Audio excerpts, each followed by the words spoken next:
आज हम बहुत ही खास और इंटरेस्टिंग टॉपिक पर बात करेंगे, जिसके बारे में अक्सर आप मुझसे कमेंट में पूछते रहते हैं। हालांकि उस पर मैंने पहले भी कुछ वीडियोस बनाई हुई हैं, लेकिन आज का वीडियो और भी इंटरेस्टिंग होगा।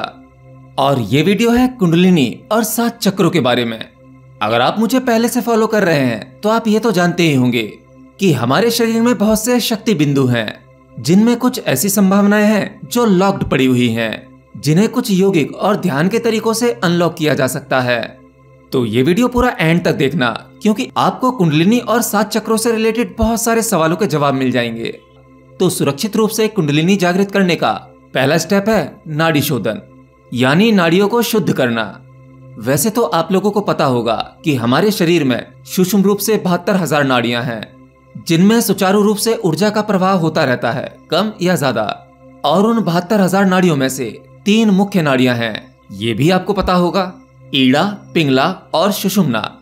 हालांकि हमारे शरीर की सूक्ष्म नाड़ियों को कोई भी व्यक्ति नियंत्रित नहीं कर सकता। कोई एक ऐसा युगों युगों में आता है जो पूर्ण अवतार होता है, वही अपनी सभी नाड़ियों को नियंत्रित कर सकता है। तो आपको अपनी इन बेसिक 3 नाड़ियों को नियंत्रित करना है। खैर, प्रयोग को शुरू करते हैं। आप किसी भी आसन में बैठ जाइए, आंखें बंद कर लीजिए और अपने नाक की दाईं नासिका को उंगली या अंगूठे से बंद कर लीजिए और बाईं नासिका से गहरी सांस लीजिए।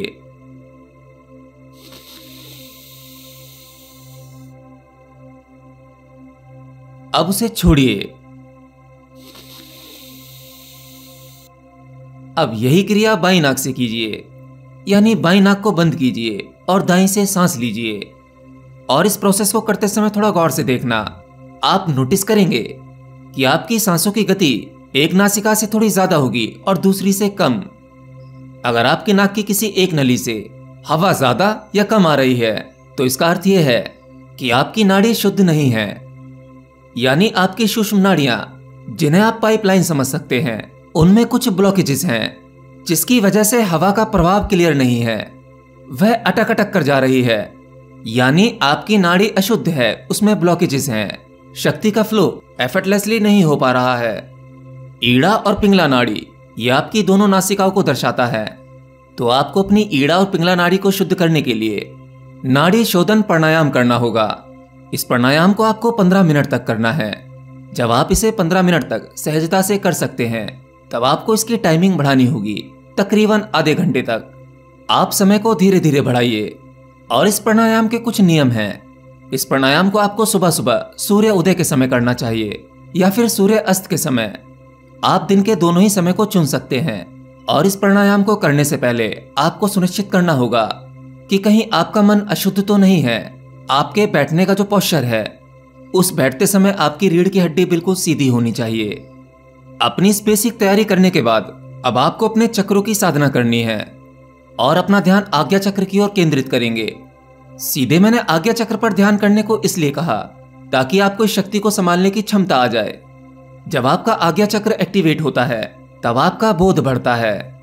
लेकिन जिन लोगों को यह प्रयोग करने में सिर में दर्द होने लगे या माइग्रेन की शिकायत हो, वो ये प्रयोग ना करें।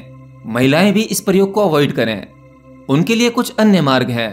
ध्यान की इस अवस्था में बैठे रहें। जैसे जैसे आपके विचार शांत होते चले जाएंगे, चित्त एकाग्र होता चला जाएगा, उतनी ही आपकी शक्ति शार्प होती चली जाएगी और इसकी सीधी चोट आपके भूमध्य यानी थर्ड आई पर होगी, जिससे वह सोया हुआ शक्ति बिंदु सक्रिय हो उठेगा। इसके लिए आप सांभवी मुद्रा को भी प्रेफर कर सकते हैं। अब कुछ लोगों का सवाल होता है कि क्या कुंडलिनी जागरण के इस प्रयोग में हम कोई मंत्रोच्चारण कर सकते हैं? तो जवाब है हाँ। या तो आप अपनी सांसों को आता जाता देखें, उसमें ऊर्जा का फ्लो इमेजिन करें। जब आप अपनी सांसों पर ध्यान केंद्रित करते हैं, तब वह भी एक प्रकार का प्राकृतिक मंत्र है जो आपकी सांसों के द्वारा निरंतर चल रहा है। ठीक वैसे ही जैसे आप मौखिक मंत्र जाप करते हो, जिसमें स्वर निकलता है, फिर यह मंत्र और गहरा होता है, मानसिक मंत्र जाप बनता है, अंत में आपका मंत्र सांसों में ही मिक्स हो जाता है। तब वहां ना तो कोई मंत्र बचता है, न कोई विचार बचते हैं, केवल शुद्ध श्वास ही रह जाती है। इस प्रयोग को आपको निरंतर करते रहना है, बिना ये सोचे कि कुछ होने वाला है, कुंडलिनी जागने वाली है। आप इस सब की लालसा ना रखें। कुंडलिनी जागने से कोई सुपरनेचुरल पावर नहीं मिलेगी, बल्कि आपके भीतर छुपी हुई कुछ संभावनाएं जाग जाएंगी। आपकी कल्पना शक्ति में परिवर्तन होंगे, भविष्य देखने में क्लैरिटी आ जाएगी। मैंने आपको अपनी पहली चक्रों वाली वीडियोस में बताया था कि हर एक चक्र की अपनी संभावना होती है।